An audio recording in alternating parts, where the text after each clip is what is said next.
Terima kasih Adesana, Anda masih menyaksikan Berita Bengkulu hari ini. Bagi Adesana yang baru bergabung, kami sajikan kembali 3 informasi pilihan utama hari ini. 8 nakes terpapar COVID-19. Layanan kesehatan di RSUD Tai Selubang ditutup sementara.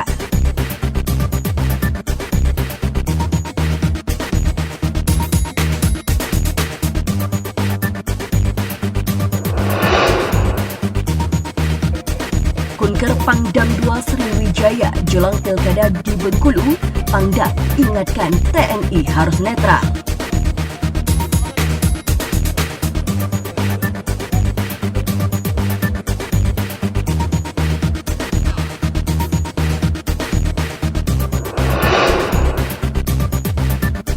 Viral di media sosial, objek wisata curug hujan di Desa Batu Raja R Bengkulu Utara ramai dikunjungi masyarakat.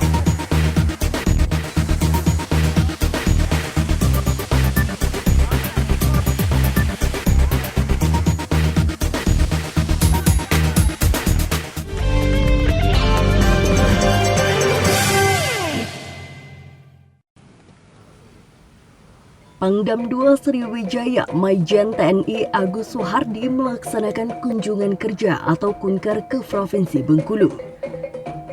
Dalam kunkernya selama 2 hari yang dipusatkan di Makorem 041 Garuda Emas dan Makodim 0407 Bengkulu ini, Pangdam melakukan dalam rangka untuk melihat kesiapsiagaan prajurit TNI pada pesta demokrasi yang akan dilaksanakan beberapa bulan ke depan.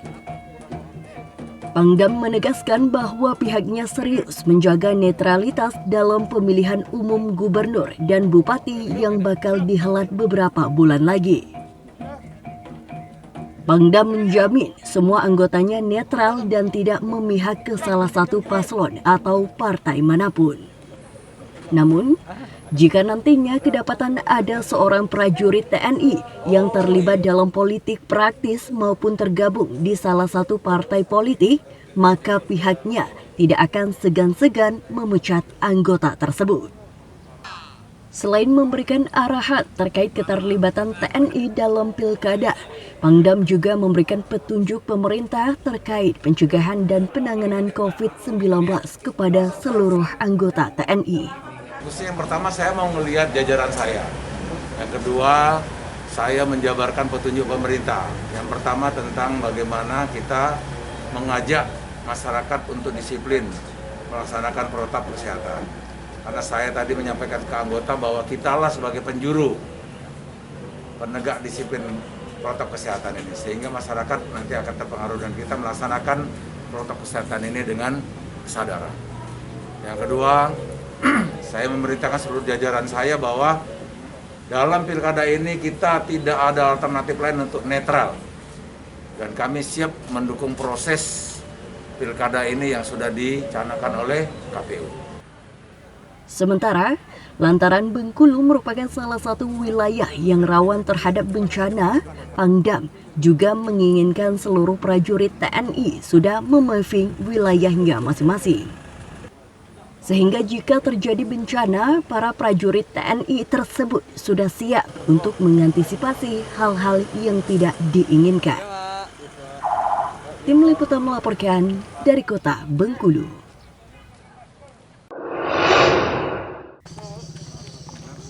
Jelang pelaksanaan pemilihan kepala daerah, Polres Bengkulu Utara menggelar operasi Cipta Kondisi Nala 2020.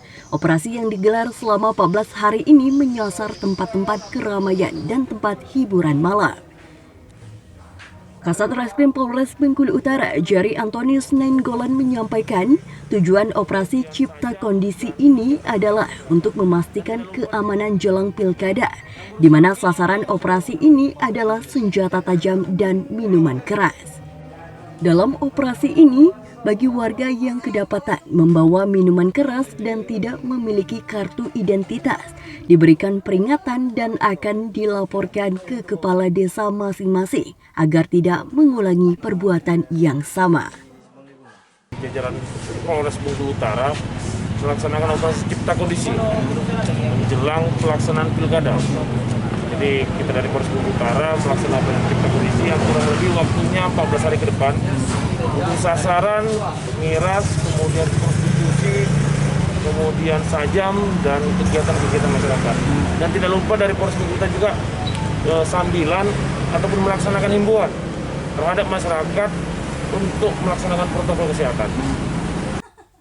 Dalam operasi ini, kepolisian menghimbau kepada masyarakat untuk tetap mematuhi protokol kesehatan seperti memakai masker dan menjaga jarak saat berkumpul.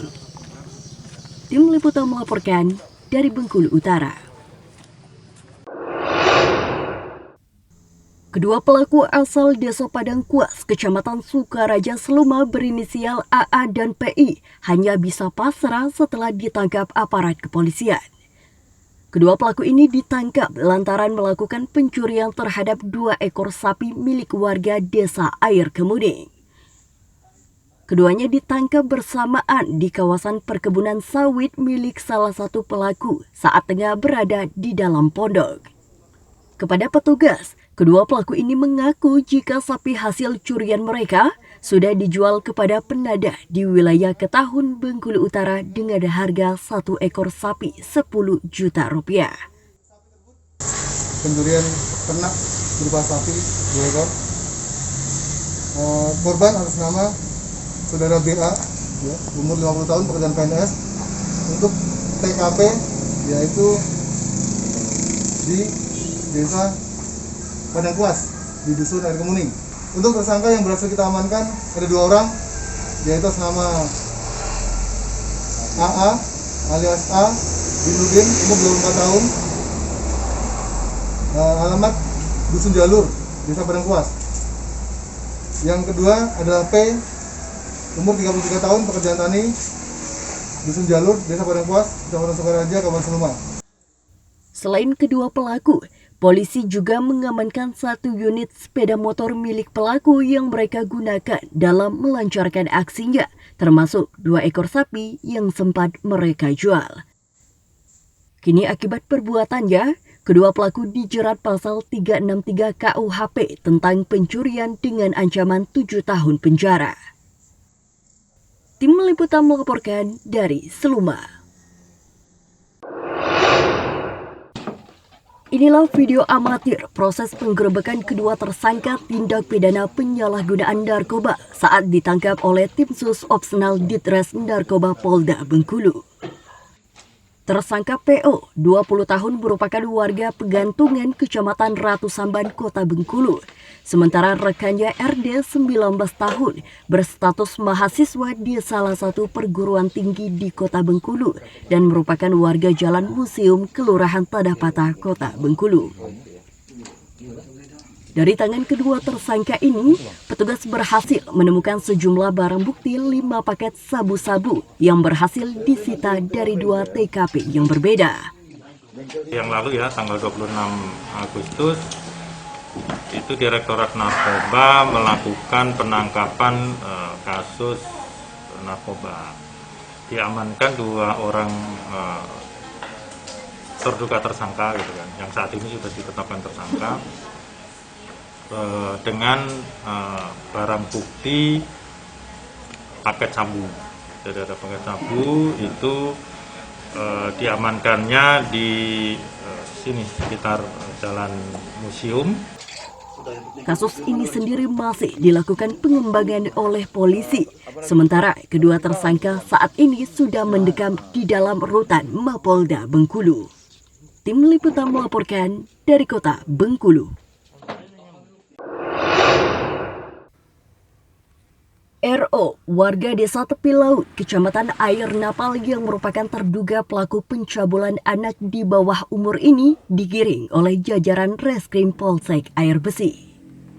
RO ditangkap polisi setelah orang tua korban mendapatkan pesan singkat dari seseorang yang hingga saat ini belum diketahui identitasnya. Dalam pesan tersebut menyebutkan jika anaknya telah dicabuli oleh pelaku.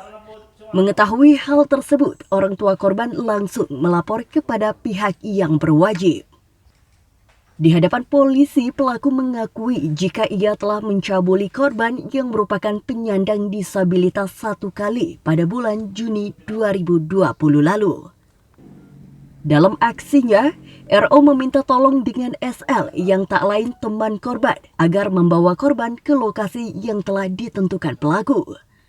Setelah bertemu di lokasi, korban ditarik ke semak belukar oleh pelaku, sementara teman korban diminta untuk menunggu.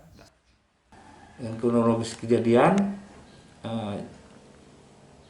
sedang bermain di rumah temannya, ya. Terus temannya atas nama ini dapat WA dari tolong ajak ke Sungai Nangga ini.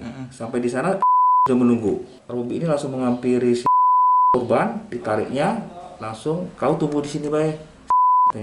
Tariknya langsung dibawalah ke semak-semak belukar itu. Kini akibat perbuatannya, pelaku dijerat dengan pasal 81 ayat 1 Undang-Undang tentang Perlindungan Anak dengan ancaman 15 tahun penjara. Tim Liputan melaporkan dari Bengkulu Utara.